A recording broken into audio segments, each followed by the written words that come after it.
Pagbasa mula sa aklat ng Henesis. Noong mga araw na iyon, sinabi ng Panginoon kay Abram, "Lisanin mo ang iyong bayan, ang tahanan ng iyong ama at mga kamag-anak, at pumunta ka sa bayang ituturo ko sa iyo.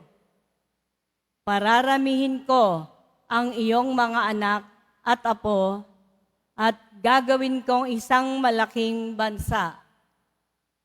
Pagpapalain kita, at mababantog ang iyong pangalan, at magiging pagpapala sa marami.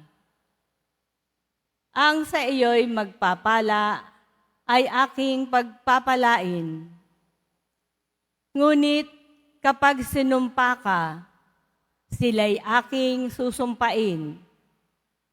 Ang lahat ng mga bansa, pihong ako'y hihimukin.